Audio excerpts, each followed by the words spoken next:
Hello दोस्तों, स्वागत है आप सभी का आज की पॉलिटी की क्लास में, जिसमें हम पार्ट 4 पढ़ेंगे। आज आपात उपबंध के बारे में पढ़ेंगे। सबसे पहले इसके संवैधानिक प्रावधान की बात करें तो ये भाग 18 में आते हैं, अनुच्छेद 352 से 360 तक।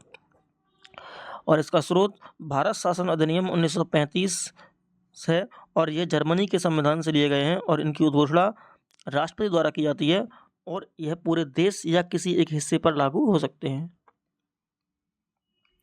आपात के प्रकारों की बात करें तो राष्ट्रीय आपात है वो अनुच्छेद 352 में है। राज्य आपात या राष्ट्रपति शासन है वो अनुच्छेद 356 में है और वित्तीय आपात है वो 360 में है। अब ये 365 है ना, ये 365 में क्या प्रावधान है? 365 में भी कुछ प्रावधान है। इसका मतलब है कि राज्य द्वारा केंद्र का निर्देश न मानना। जब राज्य केंद्र का निर्देश नहीं मानता है तो वो 365 में दिया गया है। अब इसके राष्ट्रीय आपात अनुच्छेद 352 में दिया गया है, उसको देखते हैं वो लगता कैसे है।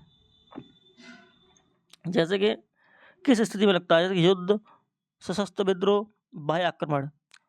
अब आंतरिक अशांति से वो निलंबन नहीं होगा जब आंतरिक अशांति होगी, मतलब यानी इस शब्द को हटा दिया गया है।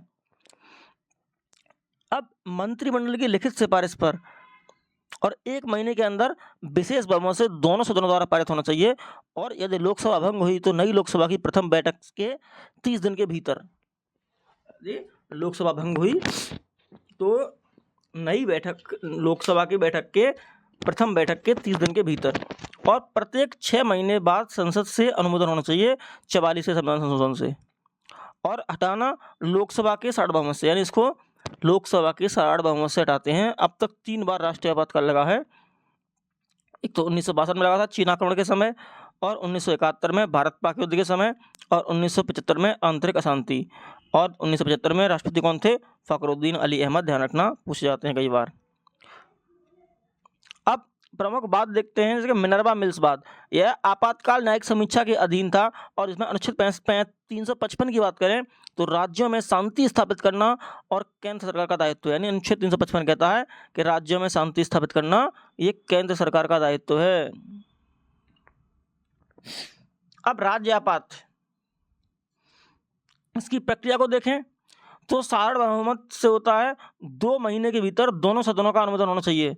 2 महीने के भीतर दोनों सदनों का अनुमोदन होना चाहिए और प्रत्येक 6 महीने में संसद से मंजूरी मिलनी चाहिए और यह अधिकतम 3 वर्ष तो होता है। इसके प्रभाव की बात करें तो मंत्रिपरिषद बर्खास्त हो जाती है, विधानसभा निलंबित हो जाती है और मौलिक अधिकार का कोई प्रभाव नहीं रहता है। मौलिक अधिकार का कोई प्रभाव नहीं रहता है। प्रमुख वाद की बात करें तो SR मुंबई मामला 1944 राष्ट्रपति शासन की घोषणा हुई थी इसमें, और के बाबू बनाम भारत संघ, राज्य सूची पर कानून बनाने की शक्ति संसद की है। बनाए गए कानून आपातकाल के बाद 6 महीने ही प्रभावी होंगे। यानी आपातकाल के दौरान, राज्य आपातकाल के दौरान जो राज्य सूची के विषय होंगे उस पर भी केंद्र शक्ति या कानून बना सकती है, उसके पास शक्ति है। लेकिन जब कानून बनाए जाएंगे वो आपातकाल के बाद 6 महीने तक ही प्रभावी होंगे और केंद्र का राज्यों को निर्देश देने की शक्ति है, यानी केंद्र राज्यों को निर्देश भी दे सकते हैं। शक्ति विभाजन की बात करें, राज्य आपात के काल के समय शक्ति विभाजन समाप्त हो जाती है और घोषणा राष्ट्रपति करता है और हटाता भी राष्ट्रपति है और कभी भी हटा सकते हैं। यानी राज्य आपातकाल को राष्ट्रपति कभी भी हटा सकता है, इसमें संसद की कोई मंजूरी नहीं होती। प्रथम प्रयोग पंजाब में 20 जून 1951 को और सर्वाधिक बार मणिपुर और यूपी में लगा है 10 बार। अब अनुच्छेद 352 में क्या है, एक शब्द दिया है संवैधानिक तंत्र विफल।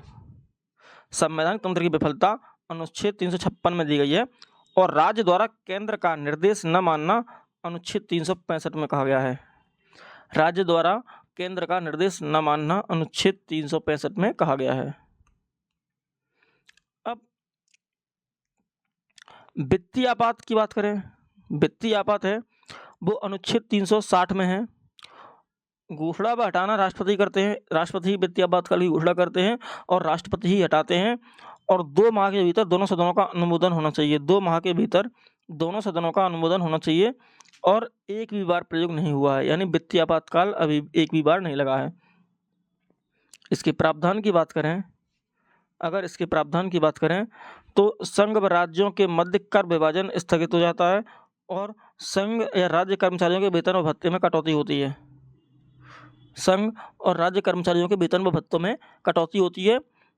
अनुच्छेद 358 और 359 का मूल अधिकार पर प्रभाव देखते हैं। अब 358 है ना, केवल अनुच्छेद 19 प्रभावित होता है। 6 अधिकार निलंबित हो जाते हैं और बाह्य आपातकाल में भी प्रभावी होता है और पूरे देश में लागू होता है ये। और 359 की बात करें तो 20 व 21 छोड़कर अन्य निलंबन होते हैं। यानी अगर अनुच्छेद 359 लगता है तो यहाँ 20 और 21 जो आर्टिकल होते हैं वो निलंबित नहीं होते हैं और दोनों आपात स्थितियों में प्रभावी होते हैं और पूरे देश से किसी भी भाग पर प्रभावी हो सकते हैं। अब जब आपात उपबंध दिए गए तो किसी ने आलोचना भी की। अब वो कौन है वो देखते हैं। आपात उपबंधों की आलोचना को देखते हैं तो मूल अधिकार अर्थहीन है, इससे लोकतांत्रिक आदर्शता नष्ट हो जाएगी।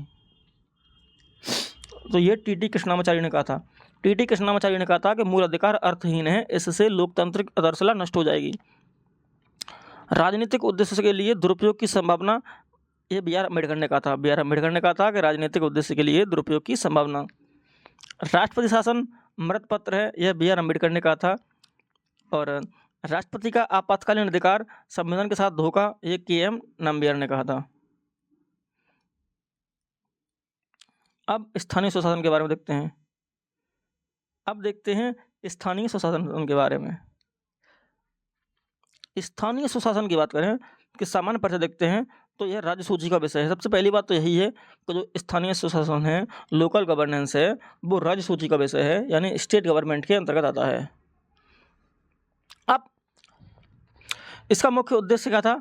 सत्ता का विकेंद्रीकरण, यानी पंचायती राज और नगर पालिकाएं, यानी सत्ता का केंद्रीकरण न हो पाए, कैसे भी विकेंद्रीकरण हो, यानी आप देखते होंगे कि केंद्र के पास अपनी अलग शक्तियां हैं और राज्य के पास अपनी अलग शक्तियां हैं। इसका मुख्य उद्देश्य यही था कि निचले स्तर पर लोगों को भागीदार बनाकर लोकतांत्रिक विकेंद्रीकरण सुनिश्चित करना, यह भी इसका मुख्य उद्देश्य था। स्थानीय स्वशासन के जनक लॉर्ड रिपन को माना जाता है और 1882 के प्रस्ताव को स्थानीय स्वशासन का मैग्ना कार्टा कहा गया। 1882 के प्रस्ताव को स्थानीय स्वशासन का मैग्ना कार्टा कहा गया। पंचायती राज की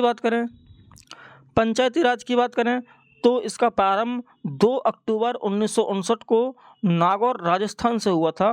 पंचायती राज का प्रारंभ 2 अक्टूबर 1959 को नागौर राजस्थान से हुआ था, जवाहरलाल नेहरू द्वारा। और आंध्र प्रदेश में भी 1959 में ही लागू हो गया था।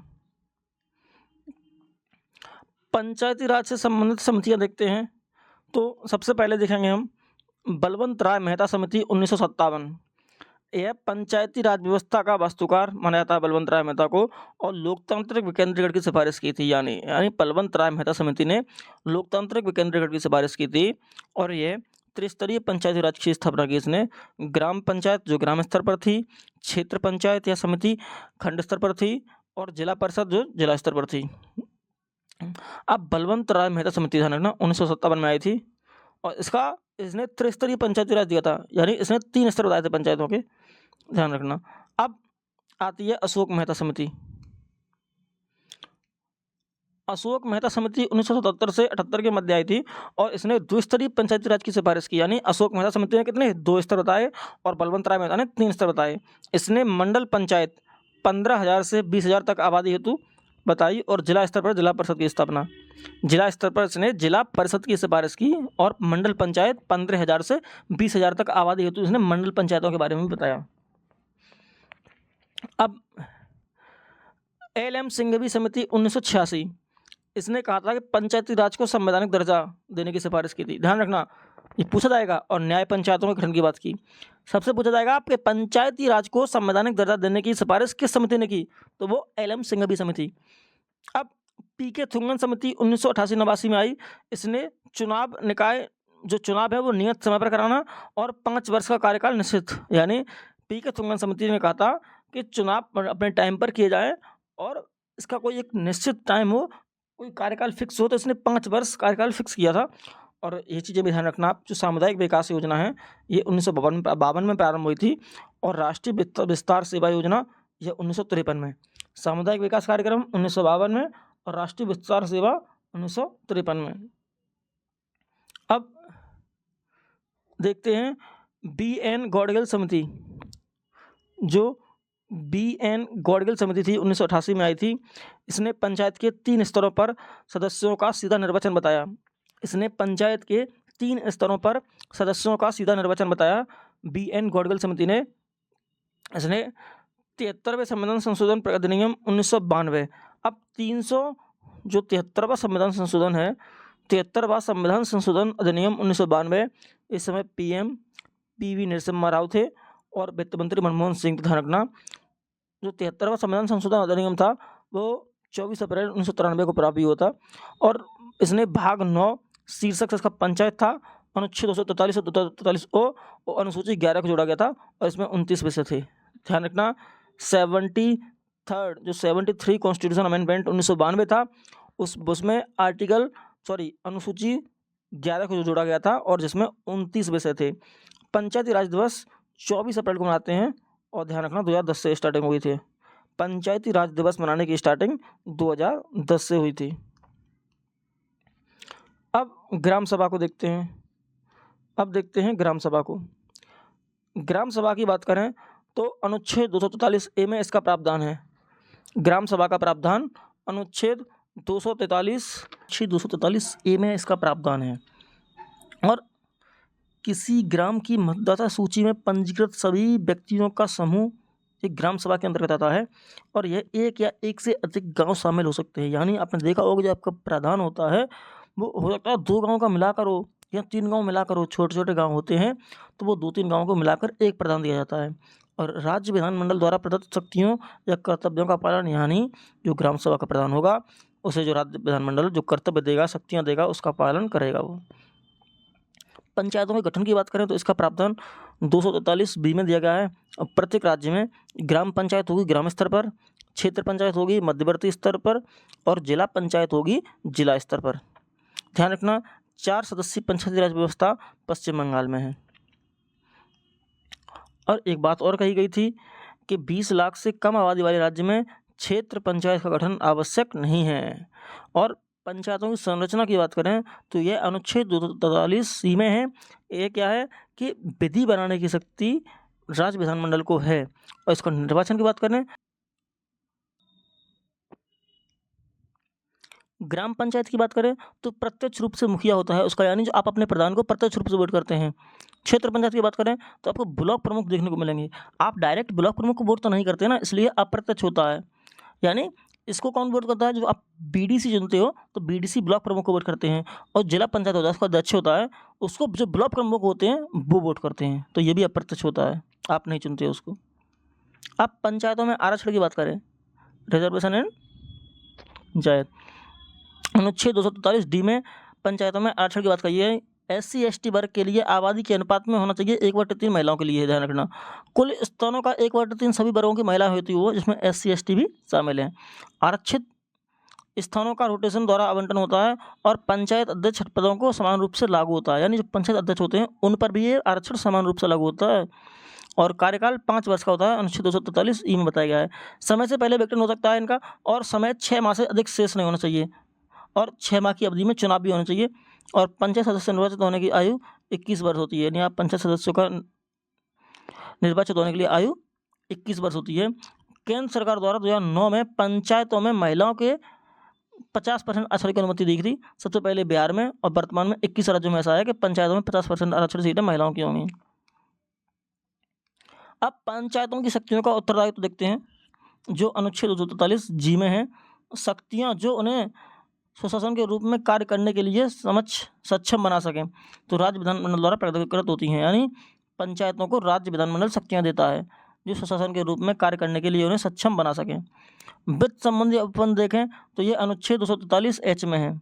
वित्त संबंधी उपबंध अनुच्छेद 243 H में है। ये क्या है, राज्य विधानमंडल द्वारा अधिकृत होते हैं। इसमें जैसे कि कर शुल्क, पथकर व फीस के उद्गृह संग्रहण पर विनियोजक आदि होते हैं। इसमें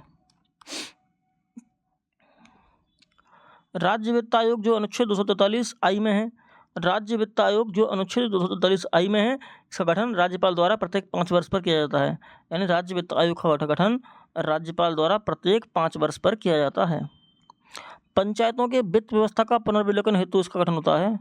और पंचायतों का लेखा परीक्षण अनुच्छेद 243 आई में है। पंचायतों का लेखा परीक्षण अनुच्छेद 243 आई में है। और राज्य विधानमंडल द्वारा पंचायत के लेखाओं की संपरीक्षा हेतु उपबंध है इसमें। राज्य निर्वाचन आयोग अनुच्छेद 243 के में है। राज्य निर्वाचन आयोग अनुच्छेद 243 के में है और इसकी नियुक्ति राज्यपाल द्वारा की जाती है। इसकी नियुक्ति राज्यपाल द्वारा की जाती है और इसका कार्य पंचायतों के लिए चुनाव करवाना होता है। न्याय पंचायत यह ग्रामवासियों के लिए न्याय देता है और उसमें दीवानी और फौजदारी दोनों होते हैं और अपराधियों का जुर्माना और ₹50 से 1000 तक होता है। जुर्माना होता है 50 से 1000 तक होता है। अन्य उपबंधों की बात करें तो संघ राज्य क्षेत्रों में लागू होना जो अनुच्छेद 243L, कनिपय क्षेत्रों में लागू न होना जो 243M और विद्यमान विधियों व पंचायतों का बना रहना 243N। निर्वाचन संबंधी मामलों में न्यायालयों के हस्तक्षेप पर रोक है अनुच्छेद 243O से। 11वीं अनुसूची में वर्णित 29 विषयों में से कुछ प्रमुख विषय ये हैं: कृषि एवं कृषि विस्तार, पशुपालन, डेयरी उद्योग, बाजार एवं मेले और लघु वनोपज, पेयजल, प्रौढ़ एवं अनौपचारिक शिक्षा, गरीबी उन्मूलन, परिवार कल्याण और सार्वजनिक वितरण प्रणाली। ये 29 विषयों में से कुछ विषय हैं। अब नगर पालिकाओं को देखते हैं। वो 74वें संविधान संशोधन अधिनियम 1992 में दी गई हैं और यह भाग 9A में है और अनुच्छेद 243P से 243ZG तक है और यह 1 जून 1993 से प्रभावी हुई। 1 जून 1993 से प्रभावी हुई। सर्वप्रथम नगर निगम की स्थापना 1687 में मद्रास में हुई थी और इसके बाद 1793 के चार्टर एक्ट द्वारा मद्रास, कलकत्ता, बम्बई में हुई। अनुसूची 12वीं जोड़ी गई थी जिसमें 18 विषय हैं। ध्यान रखना, अनुसूची 12वीं जोड़ी गई थी। 74वें संविधान संशोधन अधिनियम 1992 से 12वीं अनुसूची को जोड़ा गया जिसमें 18 विषय हैं। नगर पालिकाओं के गठन की बात करें तो एक नगर पंचायत है जिसमें निचली इकाई है। नगर पालिका परिषद है जो मध्य में आती है। उसके बाद नगर निगम है जो शीर्ष है। जो नगर पंचायत है इसमें 10 से 20,000 की जनसंख्या होती है। नगर पालिका है इसमें 20,000 से 3 लाख तक जनसंख्या होती है और नगर निगम है जहाँ 3 लाख से अधिक जनसंख्या हो वहाँ नगर निगम। अब वार्ड समितियों के गठन की बात की गई 243S में। 3 लाख या अधिक आबादी के लिए वार्ड समितियों के गठन की बात की गई। जिला योजना समिति जो अनुच्छेद 243ZP में बताई गई है, जिला स्तर पर गठन। अब जिले पंचायतों व नगर पालिकाओं के लिए विकास योजना का प्रारूप तैयार करना इनका कार्य है जिला स्तर का। और महानगर योजना समिति अनुच्छेद 243ZE में है। इसकी घोषणा राज्यपाल द्वारा की जाती है और 10 लाख या आबादी वाले क्षेत्रों के लिए है और 1 या 1 से अधिक जिलों में शामिल है। नहीं जैसे गांव में प्रधान के लिए होता था वैसे ही या 1 या 1 से अधिक जिले शामिल हो सकते हैं अगर वो छोटे छोटे हैं। और महानगर क्षेत्र के लिए विकास योजना तैयार करना इनका कार्य है। महानगर क्षेत्र के लिए विकास योजना तैयार करना इनका कार्य है। अब नगर निकाय देखिए तो 8 प्रकार के होते हैं नगरीय निकाय। इसमें नगर पालिका, न्याय पतन बोर्ड ट्रस्ट और अधिसूचित क्षेत्र परिषद और टाउनशिप, विशेष प्रयोजन एजेंसी, नगर क्षेत्रीय समिति, छावनी परिषद और नगर निगम। सहकारी समितियों की बात करें तो इसको संवैधानिक दर्जा 97वें संविधान संशोधन अधिनियम 2011 से मिला था और यह भाग 9B में है और अनुच्छेद 243ZH से 243ZT तक है। सहकारी समिति का निर्माण मौलिक अधिकार अनुच्छेद 19C से हुआ। सहकारी समिति का निर्माण मौलिक अधिकार अनुच्छेद 19C से हुआ था।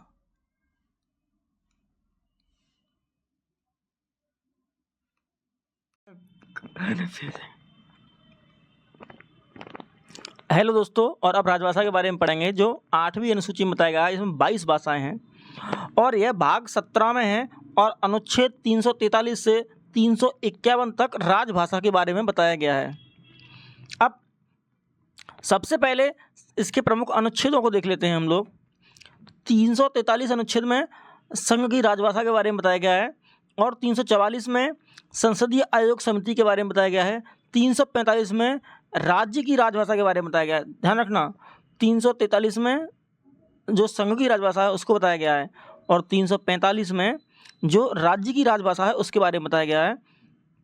346 में पत्राचार की भाषा को बताया गया है। 348 में न्याय की भाषा को बताया गया है, और 350 में प्राथमिक स्तर पर मातृभाषा में शिक्षा को बताया गया है, और 351 में हिंदी भाषा के विकास के बारे में बताया गया है। अब इसकी पृष्ठभूमि को समझ थोड़ा पढ़ते हैं। 1955 में प्रथम राजभाषा आयोग का गठन हुआ, जिसके अध्यक्ष थे बीजी खेर। बीजी खेर इनके अध्यक्ष थे, और कहा कि सरकारी कामकाज में अंग्रेजी के स्थान पर हिंदी का प्रयोग सबसे पहले यही हुआ।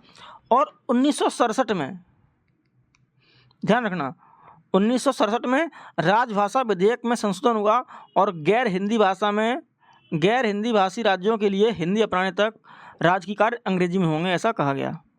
अब संसदीय समिति देखते हैं। कुल 30 सदस्य थे, इसमें 20 लोकसभा से थे और 10 राज्यसभा से थे। और कार्य क्या था? सरकार के कामकाज में हिंदी की प्रगति की समीक्षा करने व उनसे जुड़ी प्रवृत्तियों को देखने का सुझाव के लिए।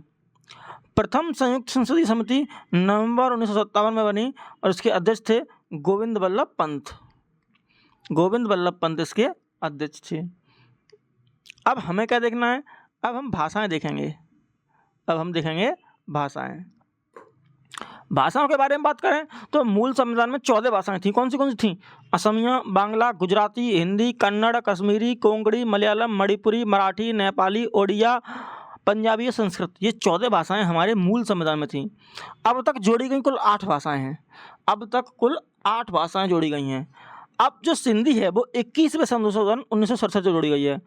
उसके बाद कोंकणी, मणिपुरी और नेपाली ये 71वें संविधान संशोधन 1992 से जोड़ी गई हैं, और मैथिली, बोडो, डोंगरी, संथाली ये 92वें संविधान संशोधन 2003 से जोड़ी गई हैं। अब कुल शास्त्रीय भाषाओं की बात करें तो वो 11 हैं। शास्त्रीय भाषाएं कुल 11 हैं। संविधान में चर्चा नहीं है इनका गठन 2004 में हुआ। साहित्य अकादमी द्वारा गठित कमेटी की सिफारिश पर इनका गठन हुआ, और 1500 से 2000 वर्ष पुरानी साहित्य परंपरा से संबंधित प्राचीन ग्रंथ और साहित्य उपलब्ध हैं इन भाषाओं में। अब वो देखते हैं वो है कौन सी। शास्त्रीय भाषाओं की बात करें तो जो तमिल है वो 2004 में जोड़ी गई, संस्कृत है 2005 में, तेलुगु 2008 में, कन्नड़ 2008 में, मलयालम 2013 में, और ओडिया 2014 में। और ध्यान रखना, मराठी, पाली, प्राकृत, असमिया, बंगाली इनको 2024 में शामिल किया गया है। तो हिंदी दिवस है वो 14 सितंबर 1949 को मनाते हैं। हिंदी दिवस 14 सितंबर 1949 को मनाते हैं। संविधान सभा द्वारा राजभाषा के रूप में अपनाया गया था, और विश्व हिंदी दिवस 10 जनवरी 1949 को नागपुर से शुरू हुआ था।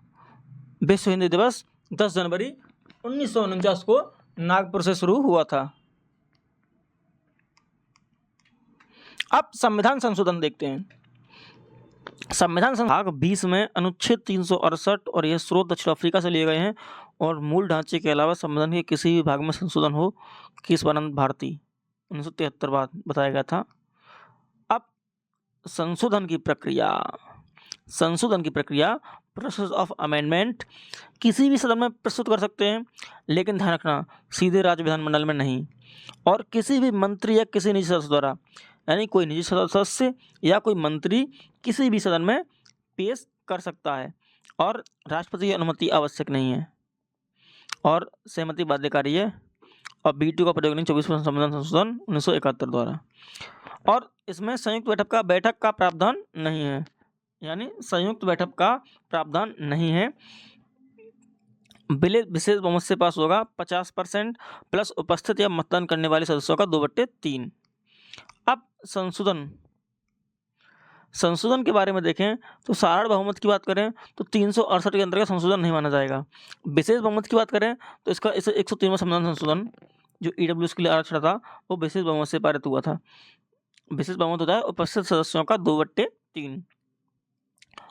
विशेष बहुमत प्लस राज्यों की सहमति, यह था जीएसटी थी, इसमें जो विशेष बहुमत से पारित हुआ था और राज्यों की सहमति थी, यानी आधे से अधिक राज्य सहमत हो। साधारण बहुमत की बात करें अगर तो नए राज्यों का प्रवेश व गठन साधारण बहुमत से होता है, और इसमें संविधान संशोधन नहीं माना जाता है। राज्य विधान परिषद का निर्माण और समाप्ति होती है, और संसद सदस्य के वेतन और भत्ते और नागरिकता समाप्ति और समाप्ति आदि, नागरिकता प्राप्ति और समाप्ति आदि ये सभी साधारण बहुमत से होते हैं, लेकिन और इन्हें संविधान संशोधन नहीं माना जाता है। विशेष बहुमत क्या है गुरु?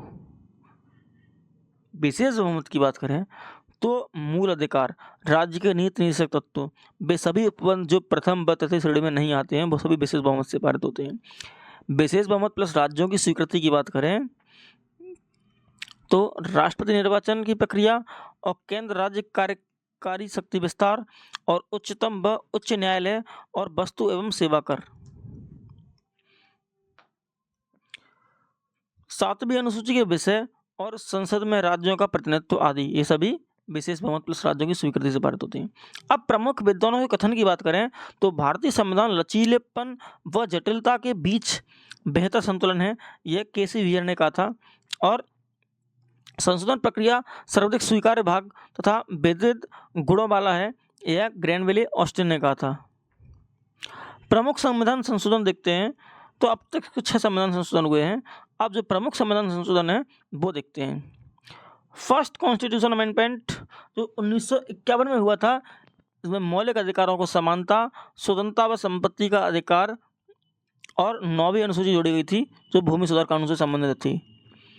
तो ध्यान रखना, 9वीं अनुसूची थी जो भूमि सुधार कानून से संबंधित थी वो पहले संविधान संशोधन द्वारा जोड़ी गई थी। दूसरे संविधान संशोधन 1952 में हुआ था, संसद में राज्यों का प्रतिनिधित्व, इसमें संसद में राज्यों का प्रतिनिधित्व के बारे में बताया गया है। और 7वां संविधान संशोधन 1956 में, जिसमें राज्य पुनर्गठन और संघ राज्य क्षेत्र का प्रावधान था और लोकसभा, राज्यसभा व विधानसभा सीट पुनर्वितरित थी। इसमें 15वां संविधान संशोधन 1963 की बात करें तो उच्च न्यायालय के न्यायाधीश सेवानिवृत्त आयु 60 से 62 वर्ष कर दी गई थी। और 26वां संविधान संशोधन 1971 था, इसमें था कि रियासतों के पूर्व प्रीवी पर्स व विशेषाधिकारों की। 26वें संविधान संशोधन 1971 की बात करें तो रियासतों के पूर्व प्रीवी पार्स व विशेषाधिकारों की समाप्ति की बात की गई थी। और 36वां संविधान संशोधन 1975, इसमें सिक्किम को पूर्ण राज्य का दर्जा मिला था। और 40वें संविधान संशोधन 1976 की बात करें तो अनुच्छेद 297 में प्रावधान था, अन्य आर्थिक क्षेत्र से संबंधित था ये। अब 42वां संविधान संशोधन 1976 की बात करें तो इसे लघु संविधान की संज्ञा दी गई है। पूछ लेते हैं किस संविधान संशोधन को लघु संविधान की संज्ञा दी गई है, तो वो 42वां संविधान संशोधन 1976 को लघु संविधान की संज्ञा दी गई है। प्रस्तावना में पंथ निरपेक्ष, समाजवादी और अखंडता शब्द जोड़े गए थे। और राष्ट्रपति मंत्रिमंडल की सलाह मानने के लिए बाध्यकारी है, ऐसा बताया गया था। और संशोधनों को न्यायालय में चुनौती नहीं दे सकते। और राज्य में आपातकाल 6 महीने तक लगेगा और 1 वर्ष के लिए।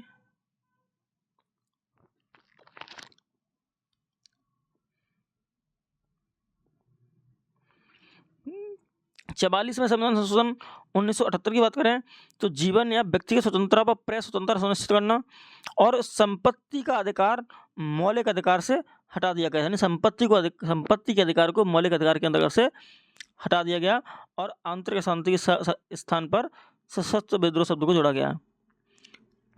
44वें संविधान संशोधन 1978 के द्वारा 2 बातें आपको विशेष याद रखनी है कि संपत्ति का अधिकार था उसे मौलिक अधिकार से हटा दिया गया और आंतरिक अशांति शब्द के स्थान पर सशस्त्र विद्रोह शब्द जोड़ा गया। 61वां संविधान संशोधन 1989 की बात करें तो जब मतदाता आयु थी 21 वर्ष से 18 वर्ष कर दी गई। और 69वां संविधान संशोधन 1991 की बात करें तो दिल्ली राष्ट्रीय राजधानी क्षेत्र घोषित किया गया और विधानसभा सीट 70 की गई और मंत्री 7।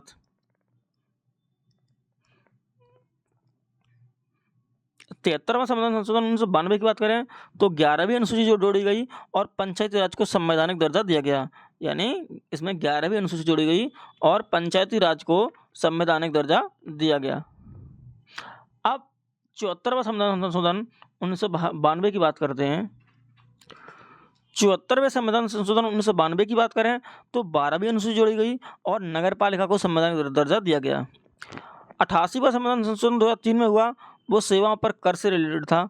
और 100वां संविधान संशोधन 2015 में हुआ जो भारत बांग्लादेश भूमि हस्तांतरण था उससे संबंधित था। और 101वां संविधान संशोधन 2016 में हुआ, वो जीएसटी से संबंधित था।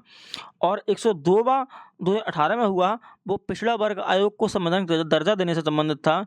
और 103वां संविधान संशोधन 2019 में हुआ, वो आर्थिक रूप से पिछड़े ईडब्ल्यूएस को 10% आरक्षण देने से संबंधित था। 104वें संविधान संशोधन 2019 की बात करें तो एंग्लो इंडियन का लोकसभा व राज्य विधानसभा में आरक्षण समाप्त कर दिया गया, यानी जो एंग्लो इंडियन थे उनका आरक्षण 104वें संविधान संशोधन 2019 से समाप्त किया गया। 105वां संविधान संशोधन 2021 की बात करें तो सामाजिक व शैक्षणिक रूप से पिछड़े वर्गों के राज्यों को अनुसूची में अनुमति दी गई। और 106वें संविधान संशोधन 2003 की बात करें तो लोकसभा विधानसभा में महिला आरक्षण कर दी के बारे में बताया गया। लोकसभा में और विधानसभा में महिलाओं के आरक्षण के बारे में बताया गया, जो 1/3। अब प्रमुख अधिनियम की बात करें तो हिंदू उत्तराधिकार अधिनियम 1956 में संशोधन किया गया था 2005 में। और विशेष विवाह अधिनियम 1954 में आया था। और दहेज प्रतिषेध अधिनियम 1961 में आया था। और राष्ट्र गौरव अपमान निवारण अधिनियम 1971 में आया था। राष्ट्रध्वज और राष्ट्रगान के अनादर का प्रतिषेध था, यानी इसमें राष्ट्रध्वज और राष्ट्रगान के अनादर का प्रतिषेध था। संवैधानिक और गैर संवैधानिक निकाय को देखते हैं।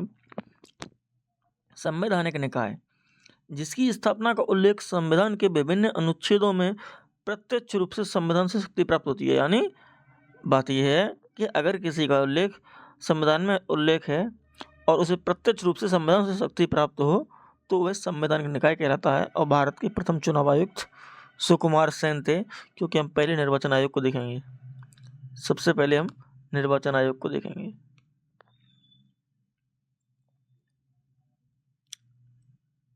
निर्वाचन आयोग, अब देखेंगे हम निर्वाचन आयोग को। अर्धन्यायिक निकाय है ये, और अनुच्छेद 324 से 329 तक निर्वाचन आयोग के बारे में बताया गया है। और यह 15 विभाग में आता है। 15 विभाग में निर्वाचन आयोग को बताया गया है। संरचना की बात करें इसको तो 16 अक्टूबर 1989 से पूर्व एक सदस्य था। और 1 अक्टूबर 1993 से बहुसदस्यीय हो गया, जिसमें एक मुख्य निर्वाचन आयुक्त और 2 अन्य निर्वाचन आयुक्त होते हैं। और इसकी संरचना में परिवर्तन राष्ट्रपति द्वारा किया जाता है। नियुक्ति की बात करें, अगर इसकी नियुक्ति की बात करें तो राष्ट्रपति द्वारा प्रधानमंत्री की अध्यक्षता वाली समिति की सिफारिश पर इसकी नियुक्ति की जाती है। और 2 सदस्य होते हैं। पीएम द्वारा केंद्रीय मंत्री और लोकसभा में विपक्ष का नेता और चुना जाता है।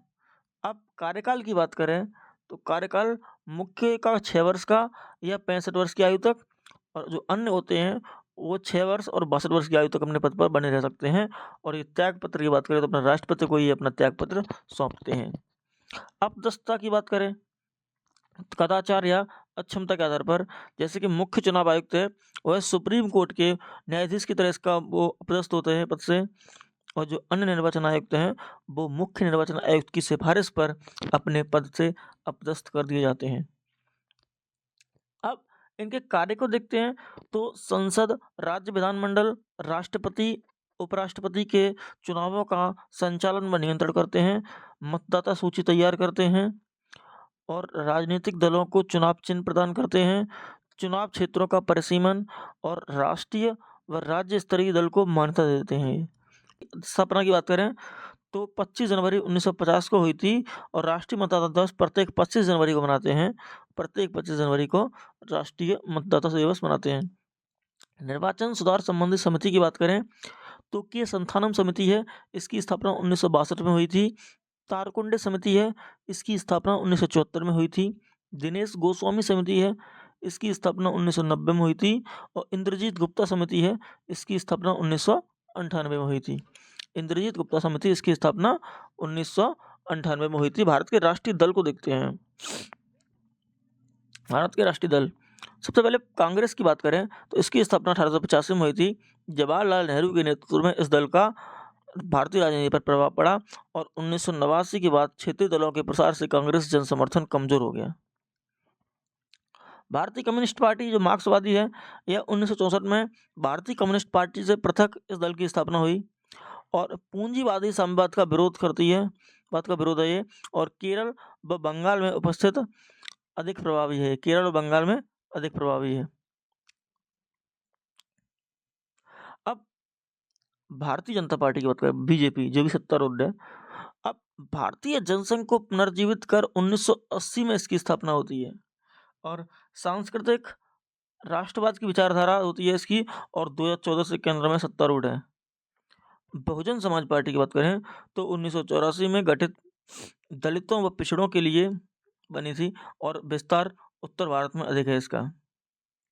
नेशनल पीपुल्स पार्टी, इसका गठन 2013 में पीए संगमा द्वारा किया गया था और 2019 में उसे राष्ट्रीय दल का दर्जा मिला और पूर्वोत्तर राज्यों में अधिक विस्तार है इसका। और आम आदमी पार्टी की बात करें तो इसका गठन 2012 में अरविंद केजरीवाल ने किया था और वर्तमान में पंजाब राज्य में इसकी सरकार है और 2011 के भ्रष्टाचार विरोधी आंदोलन के पश्चात इसकी स्थापना होती है। संघ लोक सेवा आयोग की बात करें तो भाग 14 में है अनुच्छेद 315 से 323 तक। संघ लोक सेवा आयोग केंद्र सरकार में होता है और राज्य लोक सेवा आयोग राज्य के लिए होता है और संयुक्त लोक सेवा आयोग 2 या 2 से अधिक राज्यों के लिए होता है। और अखिल भारतीय सेवाएं हैं जो 3 हैं, भारतीय प्रशासनिक सेवा आईएएस, भारतीय पुलिस सेवा आईपीएस और भारतीय वन सेवा आईएफएस। अब अध्यक्ष व सदस्यों की योग्यता की बात करें तो आयोगों के सदस्यों की संख्या और अन्य सेवा शर्तों का निर्धारण ये राष्ट्रपति के द्वारा किया जाता है। और आयोग के आधे सदस्य नियुक्ति के समय केंद्र या राज्य सरकार के अधीन कम से कम 10 वर्ष पद धारण किया हो और अन्य आधे सदस्य क्षेत्रों से वेतन अब अन्य आधे क्षेत्रों से होते हैं। और वेतन व भत्ते की बात करें तो भारत की संचित निधि से वेतन भत्ते दिए जाते हैं और भारत में सिविल सेवा का जन्मदाता लॉर्ड कॉर्नवालिस को माना जाता है। सदस्यों की नियुक्ति व पदावधि की बात करें तो वो अनुच्छेद 316 में है। अध्यक्ष एवं सदस्यों की नियुक्ति राष्ट्रपति द्वारा की जाती है 6 वर्ष या 65 वर्ष जो भी पहले हो जाए।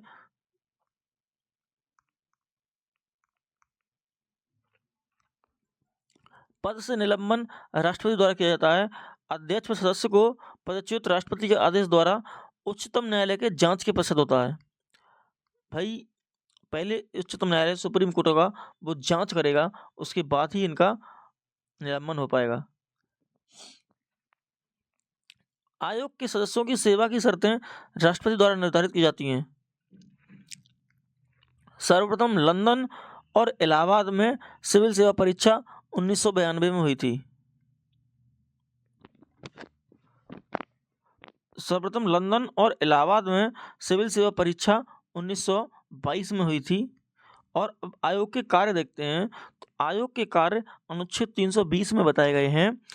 आयोग के कार्य हैं संघ की सेवाओं में नियुक्ति के लिए परीक्षाओं का संचालन करना और कार्य विस्तार की शक्ति संसद को है अनुच्छेद 321 से, यानी इनके कार्य को विस्तारित करने की शक्ति संसद के पास है अनुच्छेद 321 में। आयोग के व्यय को अनुच्छेद 322 में बताया गया है कि भारत की संचित निधि पर भारत है ये, और जो भी इनका व्यय होगा वो भारत की संचित निधि पर भारत है। और आयोग प्रतिवर्ष प्रतिवेदन राष्ट्रपति को देते हैं। सिविल सेवा दिवस 21 अप्रैल को मनाते हैं, ध्यान रखना ये भी इम्पोर्टेंट है। जो सिविल सेवा दिवस है वो 21 अप्रैल को मनाया जाता है। और लोक सेवा आयोग की स्थापना 1926 में हुई थी और ली आयोग की सिफारिश पर इसकी स्थापना हुई थी। अब अब राज्य लोक सेवा आयोग है। अगर राज्य लोक सेवा आयोग की बात करें तो भाग ये भी 14 में है अनुच्छेद 315 से 323 तक। ये संघ लोक सेवा बताएगा लोक सेवा आयोग जो 314 में है 300।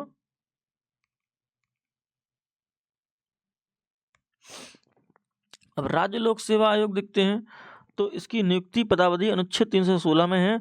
अध्यक्ष व सदस्य राज्यपाल द्वारा नियुक्त होते हैं 6 वर्ष या 62 वर्ष जो भी पहले हो। पदच्युत व निलंबन अनुच्छेद 317 में है राष्ट्रपति द्वारा और निलंबन राज्यपाल द्वारा।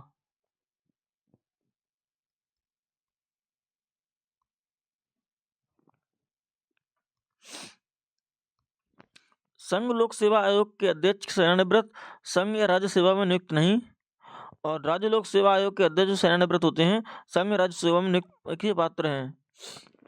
जो संघ लोक सेवा आयोग के अध्यक्ष हैं अगर वो सेवानिवृत्त होते हैं तो संघ या राज्य सेवा में नियुक्ति नहीं होती इनकी, और जो राज्य लोक सेवा आयोग के अध्यक्ष होते हैं उनकी संघ या राज्य सेवा में नियुक्ति हो सकती है, नियुक्ति के पात्र हैं।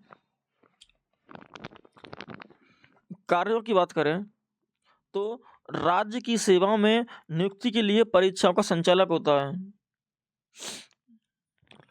वेतन और भत्ते की बात करें तो राज्य की संचित निधि पर आधारित होते हैं, और प्रतिवेदन की बात करें तो ये राज्यपाल को देते हैं। अधिकरण ट्रिब्यूनल्स ये क्या होते हैं? अधिकरण की बात करें तो मूल संविधान में उल्लेख नहीं है, 42वें संविधान संशोधन 1977 द्वारा से जोड़ा गया भाग 14 का में, और अनुच्छेद 323 का से 323 खा ये अर्ध न्यायिक निकाय है और किसी विशेष विभाग से जुड़ी शिकायतों का समाधान के लिए निकाय है। अब नियंत्रक एवं महालेखा परीक्षक सीएजी की बात करें तो इसकी नियुक्ति अनुच्छेद 148 के तहत राष्ट्रपति द्वारा की जाती है। और प्रथम सीएजी की बात करें तो वी नरहरि राव थे, और वर्तमान की बात करें तो के संजय मूर्ति हैं। और आप जिस टाइम वीडियो देख रहे हो उसको देख लेना वर्तमान में कौन है।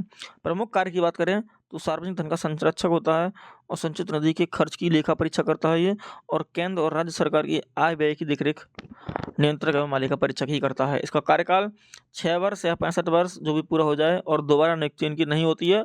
और अपदस्थता की बात करें तो सर्वोच्च न्यायालय के न्यायाधीश की भांति इन्हें अपने पद से हटाया जाता है।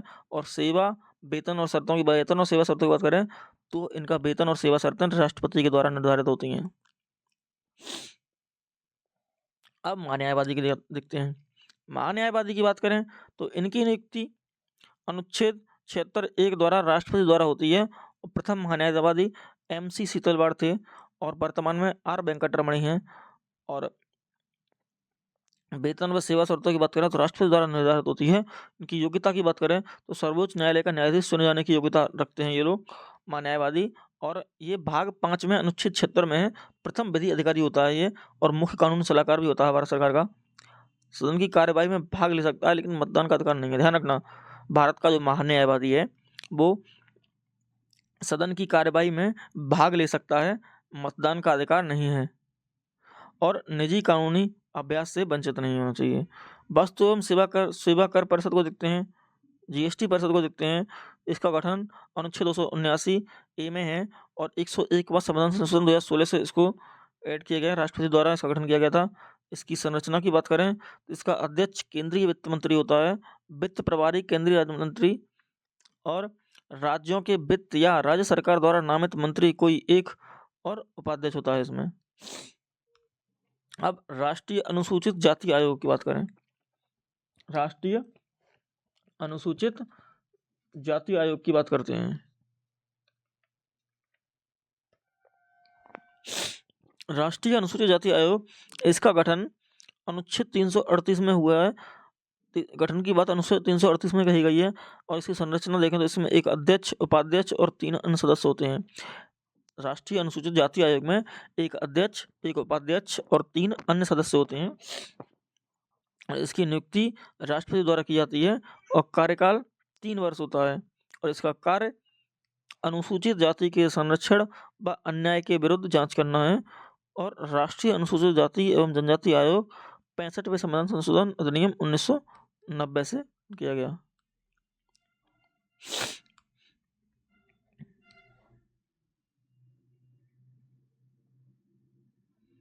और अब देखते हैं राष्ट्रीय अनुसूचित जनजाति आयोग।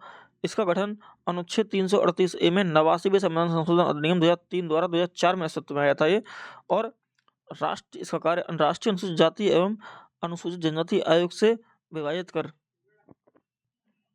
संरचना की बात करें, एक अध्यक्ष, एक उपाध्यक्ष और 3 अन्य सदस्य होते हैं इसमें। और नियुक्ति राष्ट्रपति द्वारा की जाती है, और अनुसूचित जनजातियों की हितों की रक्षा करना इसका कार्य होता है। और 2004 में यह अस्तित्व में आया था।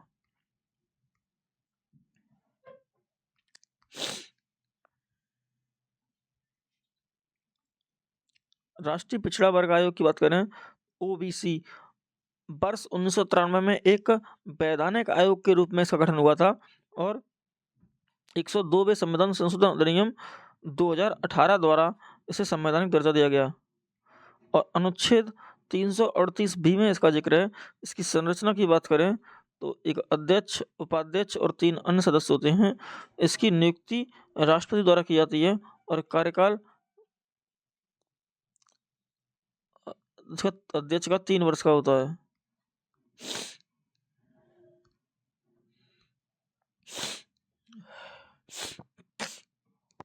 भाषाई अल्पसंख्यक आयुक्त, अनुच्छेद 350 में 7वें संविधान संशोधन 1956 द्वारा इसका गठन किया गया। भाषाई अल्पसंख्यकों के लिए एक विशेष अधिकारी होता है, जो अल्पसंख्यक होते हैं उनके लिए विशेष अधिकारी होता है और इसकी नियुक्ति राष्ट्रपति द्वारा की जाती है। इसकी नियुक्ति राष्ट्रपति द्वारा की जाती है। एक केंद्रीय अल्पसंख्यक मामलों के मंत्रालय के अधीन कार्य करता है। एक केंद्रीय अल्पसंख्यक मंत्रालयों के अधीन कार्य करता है। अभी तक हम लोग संवैधानिक निकाय पढ़ रहे थे, लेकिन अब पढ़ेंगे गैर संवैधानिक निकाय। गैर संवैधानिक निकाय की बात करें,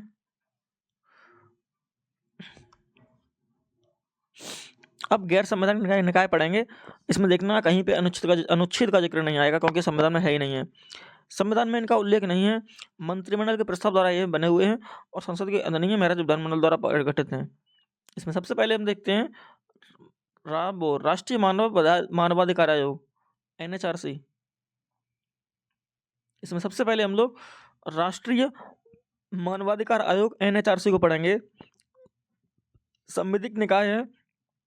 मानवाधिकार संरक्षण अधिनियम 1993 में आया और NHRC की स्थापना 12 अक्टूबर 1993 को हुई और यह प्रभावी 28 अक्टूबर 1993 को हुआ। इसका कार्य देश में मानवाधिकारों की रक्षा करना है और इनमें सदस्यों की बात करें तो एक अध्यक्ष प्लस 11 अन्य सदस्य होते हैं और अध्यक्ष व सदस्यों की नियुक्ति राष्ट्रपति द्वारा की जाती है। अध्यक्ष की बात करें तो जो उच्चतम न्यायालय का मुख्य न्यायाधीश या न्यायाधीश रह चुका हो वही इसका अध्यक्ष होता है। कार्यकाल की बात करें तो अध्यक्ष का 3 वर्ष से 70 वर्ष की आयु तक इसका कार्यकाल होता है। प्रथम अध्यक्ष रंगनाथ मिश्रा थे, वर्तमान में बी.राम सुब्रमण्यम है। और अब जब वीडियो देख रहे हो तो देख लेना आप कहीं चेंज ना हो गए हो।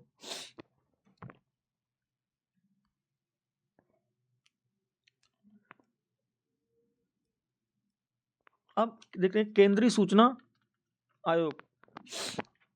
केंद्रीय सूचना आयोग यह संवैधानिक निकाय है और सूचना का अधिकार अधिनियम 2005 के अंतर्गत है और संपूर्ण रूप से लागू 12 अक्टूबर 2005 को हुआ था। और इसकी संरचना की बात करें तो एक मुख्य सूचना आयुक्त और अधिकतम 10 सूचना आयुक्त होते हैं और नियुक्ति राष्ट्रपति द्वारा की जाती है और इसका कार्यकाल केंद्र सरकार द्वारा निर्धारित किया जाता है। केंद्रीय सतर्कता आयोग, CVC, सेंट्रल विजिलेंस कमीशन। अब इसकी स्थापना, केंद्रीय सतर्कता आयोग की स्थापना 1964 में हुई थी।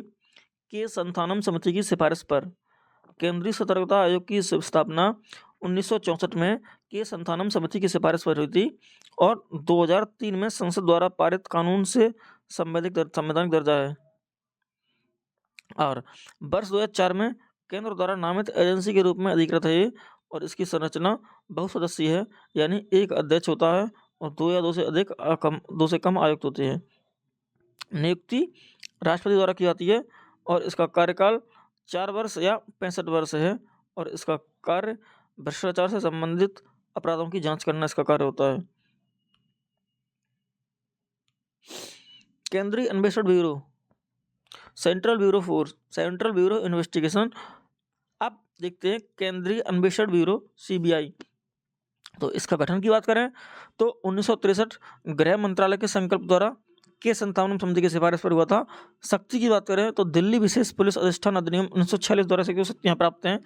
और आदर्श बाकी की बात करें तो CBI है जो इसका आदर्श वाक्य है, उद्यम, निष्पक्षता व ईमानदारी इसका आदर्श वाक्य है। और नियंत्रण की बात करें तो कार्मिक मंत्रालय के क्रमिक एवं प्रशिक्षण विभाग DOPT का इस पर नियंत्रण होता है। और निदेशक की नियुक्ति की बात करें तो प्रधानमंत्री की अध्यक्षता वाली समिति की सिफारिश पर इसकी नियुक्ति की जाती है। इसके निदेशक की नियुक्ति प्रधानमंत्री की अध्यक्षता वाली समिति की सिफारिश पर की जाती है।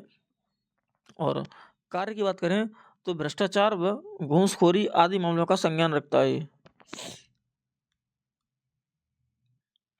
राष्ट्रीय महिला आयोग, इसके गठन की बात करें तो जनवरी 1992 में इसका गठन हुआ था, राष्ट्रीय महिला आयोग अधिनियम 1990 द्वारा। संरचना की बात करें तो एक अध्यक्ष, 5 सदस्य और एक सदस्य सचिव है। नियुक्ति की बात करें तो केंद्र सरकार द्वारा नियुक्ति की जाती है। मुख्यालय नई दिल्ली में है और महिलाओं के अधिकारों की रक्षा करना और नीतिगत मामलों में सुझाव देना इसका मुख्य कार्य है। इसके प्रथम अध्यक्ष की बात करें, राष्ट्रीय महिला आयोग के प्रथम अध्यक्ष जयंती पटनायक थी और वर्तमान में विजया किशोर राटकर हैं। और आप जब वीडियो देख रहे हैं अगर बाद में तो देख लेना आप। राष्ट्रीय अल्पसंख्यक आयोग, इसकी स्थापना 1978 में केंद्र सरकार के एक संकल्प द्वारा की गई और इसको वैधानिक दर्जा 1992 में दिया गया और अल्पसंख्यक आयोग अधिनियम 1992 द्वारा इसको वैधानिक दर्जा दिया गया। संरचना की बात करें तो एक सभापति, एक उपसभापति और 5 अन्य सदस्य होते हैं। केंद्र सरकार द्वारा अल्पसंख्यक का दर्जा जैन, पारसी, बौद्ध, सिख, मुस्लिम, ईसाई, इन सभी को अल्पसंख्यक का दर्जा मिला है।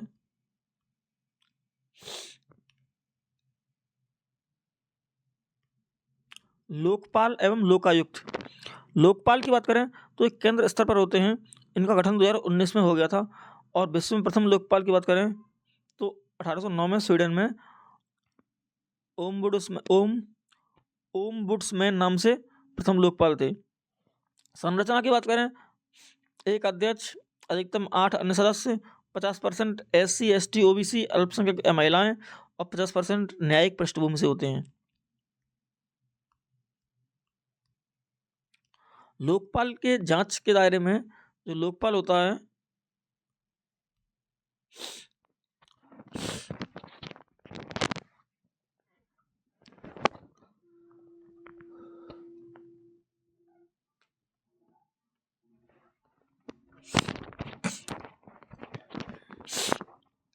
लोकपाल के जांच के दायरे में PM भी आते हैं और समूह ABCD के अधिकारी या कर्मचारी सभी लोकपाल की जांच के दायरे में आते हैं। नियुक्ति राष्ट्रपति द्वारा की जाती है। कार्यकाल 5 वर्ष या 70 वर्ष तक होता है और प्रथम लोकपाल पिनाकी चंद्र घोषण 2019 में हुए थे और वर्तमान में लोकपाल अजय मानेकराव खनविलकर हैं। लोकायुक्त की बात करें तो ये राज्य स्तर पर होते हैं। अगर लोकायुक्त की बात की जाए तो ये राज्य स्तर पर होते हैं और राज्यपाल द्वारा इनकी नियुक्ति की जाती है और प्रथम कार्यकाल स्थापना महाराष्ट्र में 1971 में था। नीति आयोग की बात करें तो राष्ट्रीय भारत परिवर्तन संस्थान है ये और इसका गठन 1 जनवरी 2015 को योजना आयोग के स्थान पर किया गया था और इसे न तो संवैधानिक है और न ही सांविधिक है। और अध्यक्ष इसका PM होता है। PM इसका PM जो प्रधानमंत्री होता है इसका पद अध्यक्ष होता है।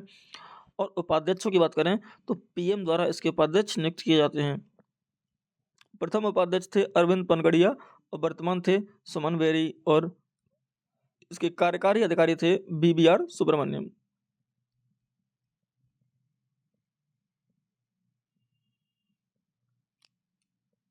और क्लास एंड होती है और इसी तरह आपका जो कैप्सूल जो पॉलिटी का पोर्शन था ये सभी कंप्लीट हो चुका है।